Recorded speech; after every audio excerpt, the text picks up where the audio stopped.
नीर बहे यमुना को, निर्मल नीर बहे यमुना को, निर्मल नीर बहे यमुना को, निर्मल नीर बहे यमुना को, दर्शन गोविंद की हरि मोहि लागे वृंदावन को।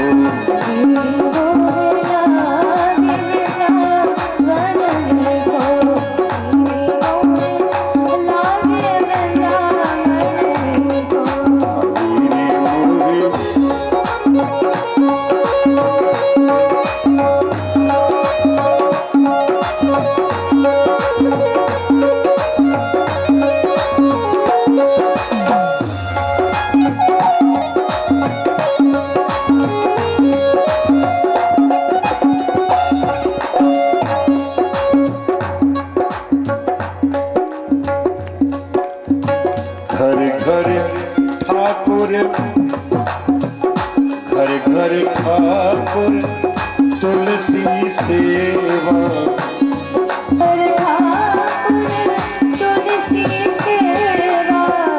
घर घर ठाकुर तुलसी सेवा,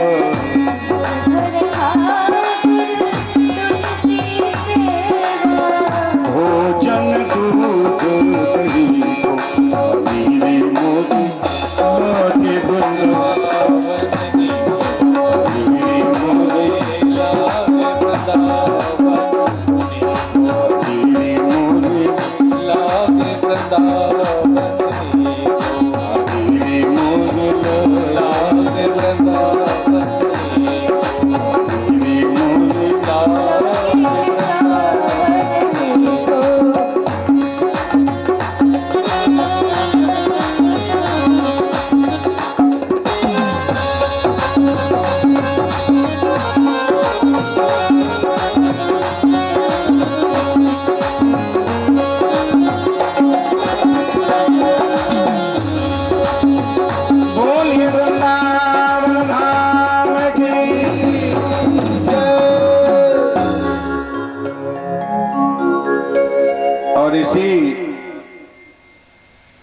प्रसंग में कथा को आगे बढ़ाते हुए श्री सुखदेव जी परीक्षित जी को कथा सुनाते हैं कि राजन, ब्रह्मा जी के एक बेटा और हैं करदम जी, जिन्होंने 10,000 वर्ष तपस्या करी, कंकाल शरीर हो गया, लेकिन विवाह की इच्छा हो गई।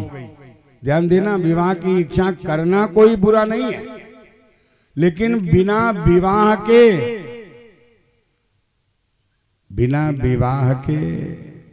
विवाह जैसी हरकत करना अपराध है, पाप है, ये ध्यान देना। इससे अच्छा है भैया विवाह कर लेना। और हमारे यहाँ तो वैसे भी हम सब ऋषियों की संतान है, महात्माओं की संतान है। इसका मतलब हमारे बाप दादा सब महात्मा थे और विवाहित थे, उनकी हम सब संतान है। गोत्र देख लो, भरद्वाज, वशिष्ठ, गौतम, अत्रि, ये सब गोत्र हैं अपने। तो सब महात्मा थे, सब विवाहित थे। तो आप भी विवाह करो, महात्मा की तरह रहो, भगवान के शरण चरण में जीवन को गुजारो, लेकिन अपराध मत करो। तो करदम जी के मन में विवाह की इच्छा हो गई। भगवान के बड़े प्रिय, तो भगवान कन्या देखने चले गए। मनु जी की बेटी को देखने गए, 16 वर्ष की बेटी है।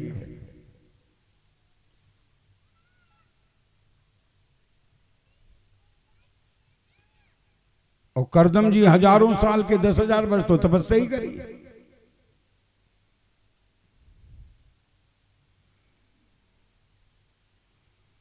तो भगवान प्रकट हो गए। अब जब करदम जी ने भगवान को देखा तो भूल गए विवाह को। बोले प्रभु, भगवान बोले मांग लो। अरे बोले अब आप मिल गए हो, कुछ नहीं चाहिए। भगवान ने कहा विवाह की इच्छा तो हो रही थी, तब हो रही थी, भगवान ने कहा जब तुम्हारे अंदर इच्छा हुई थी ना, उसी समय हमने संकल्प ले लिया था कि तुम्हारा विवाह करवाना है, और हम तो कन्या ही देखने चले गए। कन्या का नाम है देवहूति, 16 वर्ष की। भगवान ने कहा कल आ रहे हैं कन्या वाले देखने तुम्हें। तो करदम जी बोले फिर एक बात हमारी मान लो। भगवान बोले बताओ। बोले जैसे ही एक बेटा हो जाएगा हम भजन करने आपका चले जाएंगे, हम ज्यादा देर झंझट में नहीं फंस रहे। भगवान ने कहा ठीक है। भगवान ने सोचा बताओ, बिचमानी हम है, विवाह हम कराएंगे, और पत्नी आ जाए और बेटा हो जाए 1-3 साल में, मान लो हो गया ये साल भर में, और ये चले जाएंगे भजन करने, तो वो रोएगी, बिचमानी को गाली पड़ेंगे कि नहीं पड़ेंगे? काय नर्मदा। तो भगवान ने कहा अच्छा तुम पहले विवाह तो करो, बेटा बेटी सब हमारे दम पे, वो तो हम देखेंगे। तो करदम जी ने परीक्षा लिया पहले कि देखें भाई विवाह के योग्य है कि नहीं। 16 वर्ष की कन्या, हजारों वर्ष के करदम जी, हड्डियों का ढांचा। परीक्षा कैसे ले रहे हैं? जब कन्या वाले देखने आए, एक आसन बिछा दिया और कहा देवी विराजमान होइए। कन्या ने सोचा हमारे होने वाले पति इनके सामने आसन पर बैठते हैं तो मर्यादा भंग होगी, नहीं बैठते हैं तो अवज्ञा होगी, तो क्या करें? एक हाथ रख लिया और जमीन पे बैठ गए।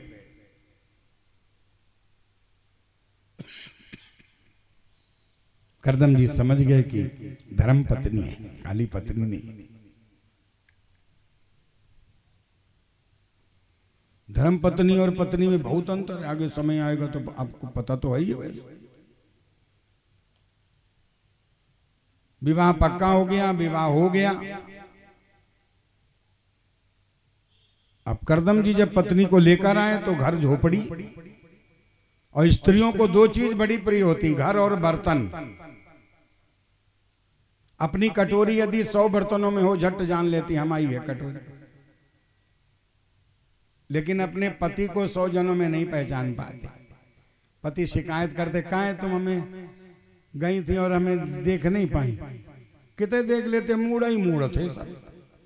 अब मूड़ा ही मूड़ में तुम्हें कितने देख ले, लेकिन कटोरी पहचान लेंगे हमारी है। कहे तो उनका स्वभाव है। अब झांकी छोड़ दो ज्यादा ज्यादा उसका, लेकिन सब जने स्वभाव यही है। घर और बर्तन 2 चीज इनको प्रिय होते।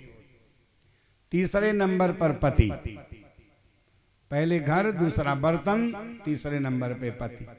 और बेटा जब हो जाता है तो पति चौथे नंबर पे खिसक जाता है।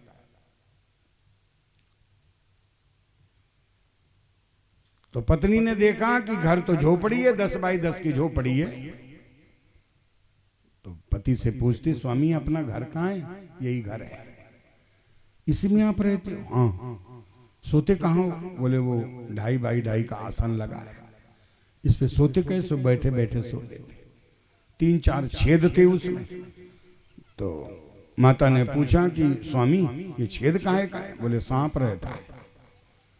ये छेद काहे का है? चूहा रहता है।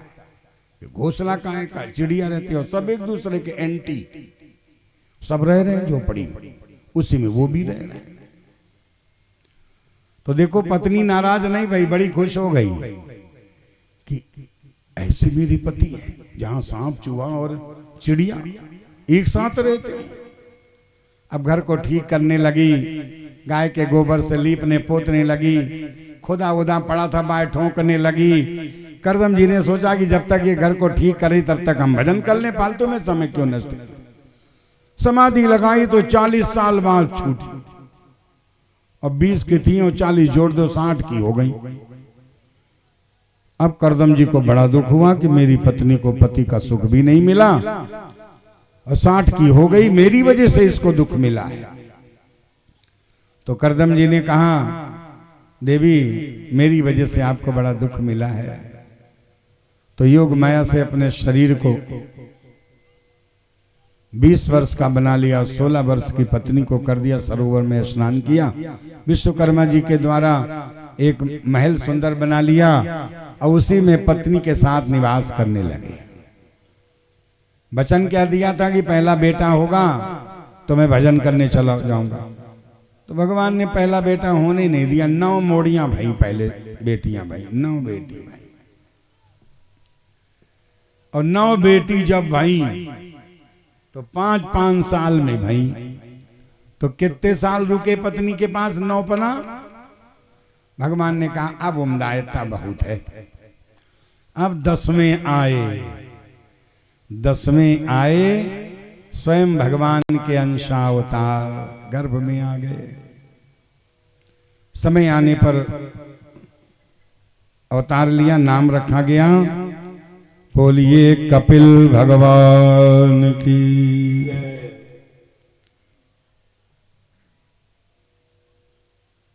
अच्छा, जन्म लेते ही उठ के बैठ गए। माता ने स्नान कराया और प्रवचन देने लगे। माता ने छोटी सी गद्दी बना दी, बैठा दिया, सुंदर कपड़े पहना दिया। अब कहती बेटा, अब मैं तुम्हें भगवान कहूं कि बेटा कहूं? अब जरा ध्यान देना, बस 2 मिनट की कथा। भगवान कपिल ने कहा कि मां, बेटा कितना बड़ा हो जाए, भगवान ही क्यों ना हो जाए, या भगवान क्यों ना आ जाए बेटा बन के, मां से बड़ा कोई नहीं हो सकता है। ध्यान दीजिएगा, कथा बता रही है कि जो लोग अपनी मां को दुखी रखते हैं वो जीवन में कभी किसी प्रकार का सुख नहीं पा सकते। किसी भी प्रकार का। जिनकी मां बेटों से दुखी रही हो वो अपने जीवन में किसी प्रकार का कोई सुख पा ही नहीं सकते हैं। ऐसा मां का ऋण होता है, कर्जा होता है बेटे के ऊपर। तो कपिल भगवान ने कहा मां, तू तो मेरी मां है। अच्छा, भगवान अपने धाम से दुष्ट को मारने तो आते हैं, वहां से नहीं मार सकते हैं क्या? बिल्कुल मार सकते हैं। फिर क्यों आते हैं? मां का स्वाद लेने। भगवान के धाम में सब कुछ, भक्त हैं, संत हैं, मित्र हैं, देवता हैं, केवल मां नहीं है वहां। तो मां का प्यार पाने भगवान भी यहां आते हैं। मां का जरा याद करिए, जिसके जिसके मां थी। मां जो है, मां जब बहुत गुस्सा होती है तो ऐसे हाथ करके जाएगी बेटा की तरफ कि जैसे अब जाए धरती में धंसा देगी। और वहां पहुंचते ऐसे कर, हम बता। और जब पिताजी मारने वाले होंगे तो झट बीच में आ जाती और खुद ही मारने नहीं मान रहा, और तुमको लगेगा कान जोर से पकड़े, जबकि कान खाली छू रही होती और प्रयास करती कि बाप ना पकड़ ले, टोरई के धर देगो, तो खुद ही आगे पहुंच जाते। और हाथ इतनी जोर से उठाएगी वहां जाते जाते, जैसे पटाखा नहीं, कोई ऐसा ही। अब सोच लो मां कैसी होती। अरे वो होते हैं किस्मत वाले जिनके मां होती तो कितने अच्छे हैं, तो कितने भोले हैं, प्यारे प्यारे। ओ मां,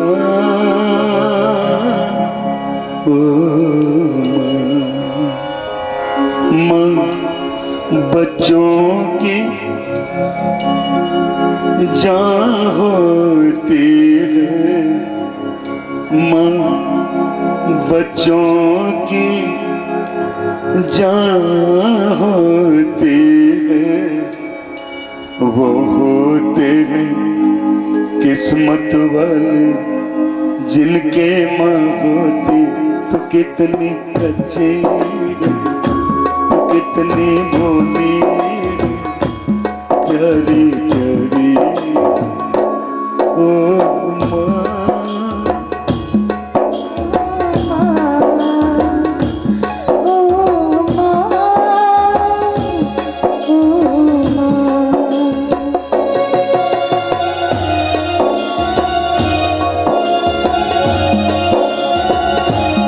प्यारी प्यारी।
कपिल भगवान ने कहा माँ तू तो माँ है, तो माता देवहूति पूछ रही है बेटा एक बात बताओ कि मेरा मन और मेरी इंद्रियां, 5 ज्ञान इंद्रियां, 5 कर्म इंद्रियां अपनी अपनी तरफ खींच रही हैं, मैं क्या करूं? तो कपिल भगवान माँ को सारे उपाय बताते हैं। माँ ने कहा बेटा एक बात बताओ, जीव को गर्भ में बड़ा सुख मिलता होगा। तो कपिल भगवान ने कहा माँ जीव को गर्भ में सबसे ज्यादा दुख मिलता है, उल्टा लटका रहता है मलमूत्र की थैली में, छोटे छोटे कीड़े काटते हैं। बच्चा जब हिलता है ना पेट में, तो क्यों हिलता है जानते हैं? छोटे छोटे कीड़े काटते हैं उसको। और हम तो कहते नहीं अच्छा हिले ना, तो हम घबरा जाते हैं, हिलना चाहिए। कीड़े काटते हैं इसलिए हिलता है, मलमूत्र में कीड़े ही तो होंगे। और भगवान से प्रार्थना करता है एक बार निकाल लो, ऐसा भजन करेंगे कि दोबारा कभी इस योनि में आना नहीं पड़ेगा। भगवान निकाल लेते हैं, वादा करता है ऐसा भजन करेंगे, और जब बाहर आ जाता है तो अंगूठा पीता है। जानते क्यों? अरे भगवान को दिखाता है अब नहीं करेंगे भजन, का कर लियो। अरे वादा भूलो रे बेईमानवा कैसे बीतेगी, वादा भूलो रे बेईमानवा कैसे बीतेगी, वादा भूलो रे बेईमानवा कैसे बीतेगी, वादा भूलो रे बेईमानवा कैसे बीतेगी, वादा भूलो रे बेईमानवा कैसे बीतेगी। सह न सक्यो जब कष्ट गर्भ किया था कौल करार, सह न सक्यो जब सह न सक्यो जब कष्ट गर्भ किया था कौल करार, प्रभु तुम्हारा भजन करे करो नरक से पार, प्रभु तुम्हारा भजन करेंगे करो नरक से पार, वादा वादा वादा वादा वादा भूलो रे बेईमाना कैसे बीतेगी, वादा भूलो रे कैसे बीतेगी। सह न सक्यो जब कष्ट कर्म किया था कौल करार, सह न सक्यो जब कष्ट कर्म को किया था कौल करार, प्रभु तुम्हारा भजन करे करो नरक से पार, प्रभु तुम्हारा भजन करेंगे करो नरक से पार, वादा वादा वादा भूलो रे बेईमानवा कैसे बीतेगी, वादा भूलो रे बेईमानवा कैसे बीतेगी, प्रभु कीनो ना भजन बीतेगी, प्रभु कीनो ना भजनवा कैसे बीतेगी, वादा भूलो रे वादा भूलो रे बेईमानवा, वादा भूलो रे बेईमानवा कैसे बीतेगी, वादा भूलो रे बेईमानवा कैसे बीतेगी, कीनो ना भजनवा कैसे बीतेगी, प्रभु कीनो ना भजनवा कैसे बीतेगी। नहीं किया भजन, बड़े भय खेलने लगे, भूल गए भगवान को, मैंने बुला दिया, और बड़े भय कैरियर बनाने लगे, और बड़े भय सगाई हो गई। माता पिता ने करी सगाई, थोड़े बड़े भय आई मस्त जवानी, जवान भये, माता पिता ने सगाई कर दी, फूले फूले समा रहे। थोड़े दिन बाद 15 दिन बाद ब्याह का दिन आ गया। अरे धूमधाम से ब्याह रचायो, पहन केसरी जामा, दुल्हन लेकर घर में आ गए। अरे खत्म हुआ तेरा ड्रामा। बन गए बन गए बन गए, अरे बन गए सजनी के सजनमा, कैसे बीतेगी। बन गए सजनी के सजनवा, कैसे बीतेगी। सजनी के सजनवा, कैसे बीतेगी। वादा भूलो रे मनवा, कैसे बीतेगी। वादा भूलो रे, वादा भूलो रे भाई मनवा, कैसे बीतेगी। वादा भूलो रे भाई मनवा, कैसे बीतेगी। बड़े हो गए, पत्नी आ गई, विषयों का रस पी पी करके निस दिन हुए दीवाने। बालक थे फिर बाप कहाए, अरे अब दादा लगे कहाने। आ गयो नीरो चौथो पनवा, कैसे बीतेगी। आ गयो नीरो चौथो बनवा, कैसे बीतेगी। आ गयो नीरो चौथो पनवा, कैसे बीतेगी। आ गयो नीरो चौथो पनवा। कैसे बीतेगी। बुढ़ापा आ गया देखते देखते, अभी ब्याह किया तब बूढ़े हो गए।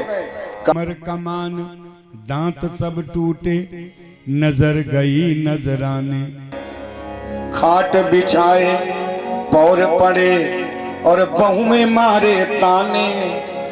कब मरे गोडो करवा, कैसे बीतेगी। कब मरे गोडो, कैसे बीतेगी। वादा भूलो रे भाई मनवा, कैसे बीतेगी। वादा भूलो रे मनवा, कैसे बीतेगी।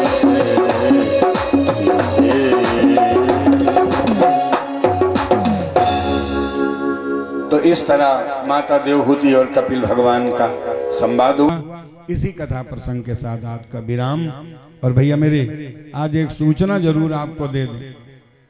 आज तो हो गई, कल हम तो ठीक 8 बजे आएंगे, माइक भी नहीं होगा ना। और यदि 8 बजे माइक लग के पूरा रेडी नहीं हुआ तो माइक चलने नहीं देंगे, बिना माइक के कथा करेंगे और कथा आपको जरूर सुनाएंगे। और इतनी आवाज तो आई जाएगी जितने जने हो। यदि 8 बजे एकदम रेडी नहीं हुआ माइक तो बिल्कुल इसको फेंकवा दूंगा खेतों में, चाहे कोई को होए। और यदि 8 बजे ये सब साजबाज वाले एकदम रेडी नहीं भय, इनको भी चढ़ने नहीं देंगे मंच। 7:45 बजे यदि यहाँ पूरा फिटफाट नहीं भय, किसी को मंच पे चढ़ने नहीं देंगे। और ठीक 8 बजे कथा का शुभारंभ हो जाएगा। 7:45 बजे हनुमान चालीसा और 11:30 बजे कथा का समापन होगा। 11:30 बजे आरती सहित समापन होगा। तो ये कल की कथा में आज का यहीं पर विराम, और कल से कथा बदलेगी।